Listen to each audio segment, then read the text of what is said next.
Friends, ఈరోజు మనం మాందొడ్డి విశ్వబ్రాహ్మణ ఆశ్రమంలోని ఎద్దులు లాగే బండ గురించి తెలుసుకుందాం. మౌనంగా వందల ఏళ్ల చరిత్రను మోస్తుంది ఈ మహాశిల. ఈ బండ పొడవు 11 ఫీట్లు, వెడల్పు 2.5 ఫీట్లు, ఎత్తు 1.5 ఫీటు అని చూస్తే అర్థమవుతుంది. ఈ బండను దగ్గరగా పరిశీలిస్తే ఒకే రాతితో తయారైనట్లు కనిపిస్తుంది. ఈ బండపై కనిపించే ఈ ఎద్దులు ఈ బండను 50 అడుగుల దూరం లాగినట్లు శాసనాలు చెప్తున్నాయి. ఈ బండ బరువు అనేక టన్నులు ఉండే అవకాశం ఉంది. అంత భారీ రాయిని తరలించడానికి ఆనాడు ట్రాక్టర్లు, క్రేన్లు అందుబాటులో లేవు. మరి ఎలా తెచ్చారు, ఎవరు తెచ్చారు అన్నది ఇప్పుడు తెలుసుకుందాం.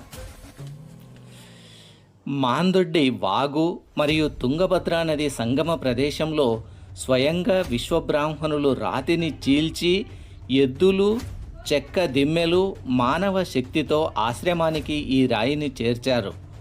అలాంటి సాంకేతిక పరిజ్ఞానం అప్పట్లో ఉండటం నిజంగా ఆశ్చర్యకరం. అది ప్రభవనామ సంవత్సరం 1336 పసలిలో ఈ బండపై చెక్కిన ఈ ఎద్దులు 50 అడుగుల దూరం లాగినట్లు శాసనాలు చెప్తున్నాయి. ఇలాంటి చరిత్ర, శిల్పకళ, వారసత్వం, పురాతన విశేషాల కోసం నా ఛానల్ను సబ్స్క్రైబ్ చేయండి. సరే, ఆ బండను అలా ఉంచితే ఇంకో బాహుబలి బండ గురించి మాట్లాడుకుందాం రాండి. అత్యంత బరువైన, లావైన, మందమైన బండ రాకాసి ముఖం బండ.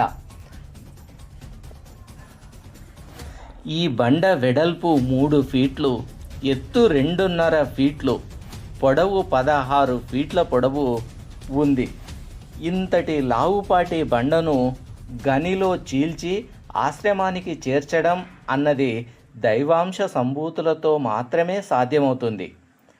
అలాంటి బండను తేవడమే కాకుండా శ్రీముఖి నామ సంవత్సరంలో ఈ ఎద్దులతో 81 అడుగులు లాగించడం విశేషం.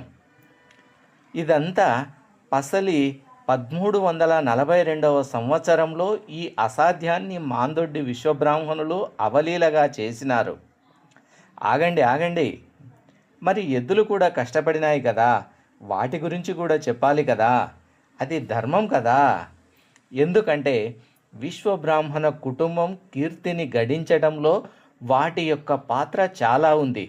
అందుకే వాటి గురించి తెలుసుకుందాం రండి. పదండి, వెళ్దాం. పశుపోషణ అధ్యక్షుడు తమ్మన్న తాత అని పెద్దలు చెప్పారు. ఇందులో ఒక ఎద్దును గాడిదమల్ల అనే గ్రామంలో, ఇంకొక ఎద్దును తూర్పు నాట తెచ్చినారని ఆశ్రమ పెద్దలు చెప్తారు.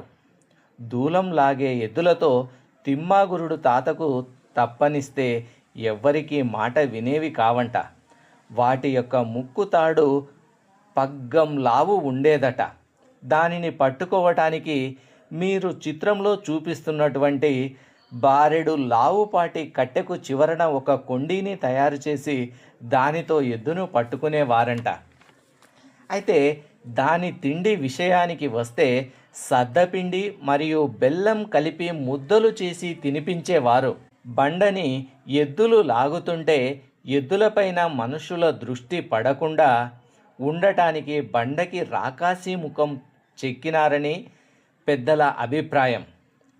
అయితే ఇంతటి భారీ రాళ్లను లాగే ఎద్దులకి గడ్డి మాత్రమే కాకుండా శక్తిని పెంచే ఆహారంని కూడా అందించారు. సద్దపిండి, బెల్లం కలిపి ముద్దలుగా చేసి వాటికి తినిపించేవారు. బెల్లంలో ఉండే సహజ చక్కెర శక్తిని ఇస్తుంది. సద్దపిండి శరీరానికి బలం, పోషకాలను అందిస్తుంది. ఇలాంటి పోషకాహారం వల్ల ఎద్దులు అంతటి బరువైన రాళ్లను లాగగలిగేవి అని స్థానికుల కథనాల ప్రకారం తెలుస్తుంది. ఇలాంటి మరెన్నో పల్లె కథలు, పురాతన రహస్యాలు, విశ్వకర్మ కళావైభవం తెలుసుకోవాలంటే శివప్రసాద్ ఆచారి ఛానల్ని సబ్స్క్రైబ్ చేసుకోండి. నమస్కారం.